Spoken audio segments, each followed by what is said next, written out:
congrès international des centres sociaux de 2016 nous a rassemblés à Berlin. Nous sommes venus des 4 coins du monde pour créer un espace-temps unique d'échanges, de visites et de découvertes sur l'accueil des migrants avec les centres sociaux.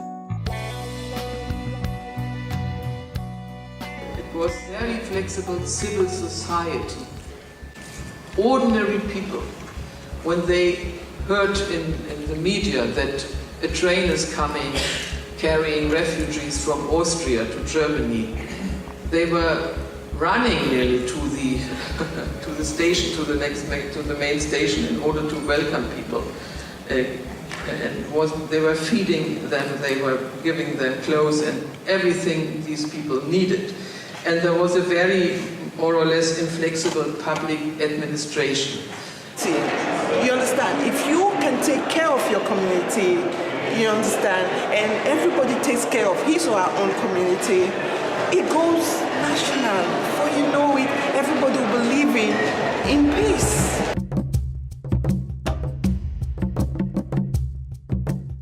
This is an organization which works at the former airport Tempelhofer Feld, and there are refugees, and these people, they collected, you can see all kinds of stuff there, of clothing, of other things, and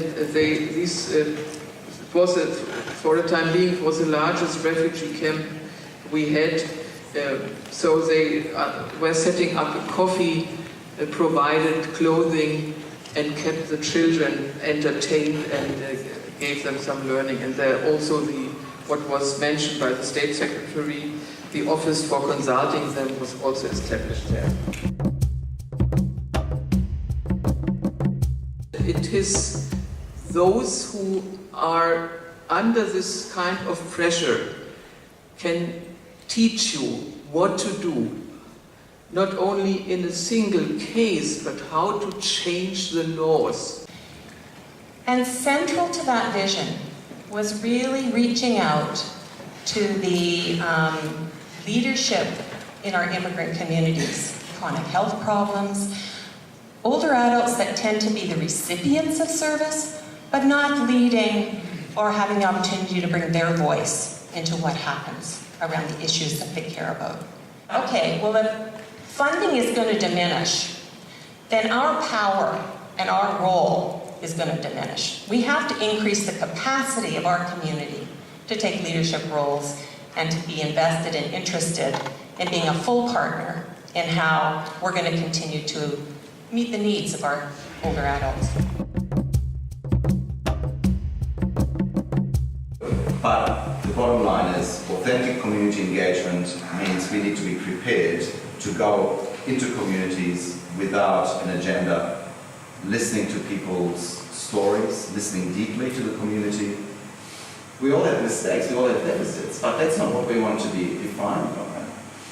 So if we approach each other and talk about people's assets and strengths and passions, that's when you start actually seeing the person and not the case, or the number, or the client, or the whatever the words are.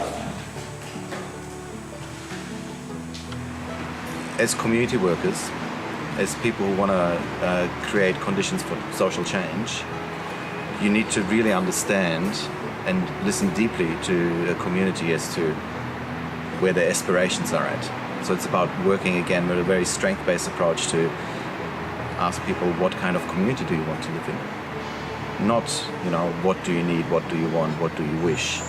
Because that will always give you like a list of things that people want. And it sets up expectations that are very hard to meet, and it's very difficult to integrate people into the solution if you just talk about needs. I need a new car, I need a better park for my children, and so on. But to actually then mobilize people around it is quite difficult. From our perspective as community workers, it's very much about building the relationships in the community, so you actually know who are the leaders, who are all the demographics, who are the people that actually make sure that everybody is heard, and bring them into the conversation. So our role is to gather the knowledge in the community and to become the stewards of that. And to become a steward of something means we don't own it, but we will promote it and we will advocate with it. But we are accountable back to the community. It will take nearly 2 years until they hopefully will get into a job. Hopefully. It is a very, very, it's a long time business, and I think that work is some of the things which are the most successful signal for the society here that they belong to our society. Yes, there is a small population of, I believe, Burmese refugees. They were fleeing from the Burma, country Burma, and they were a minority in that society. And they found refuge in Western Sydney. And there was an organization called Nepean Migrant Access. I understand they work with them and with the local, not high school, but technical school. And they found some property that was land that could be propagated in garden and also growing vegetables and fruit and so on. Because the interesting thing about this project was that they asked the people first up, what is it that you can do? What are your assets? What are things you can bring? What are your skills? So it was a strength-based approach to work with this refugee community, and they said they can farm. They give us land and we can farm the land.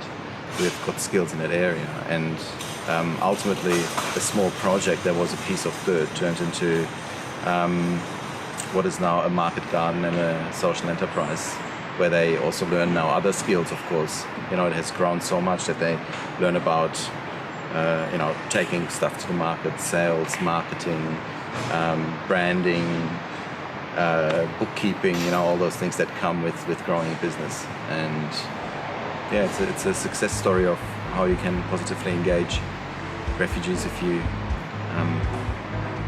work with their skills and their strengths rather than looking at them just as what's missing in their lives.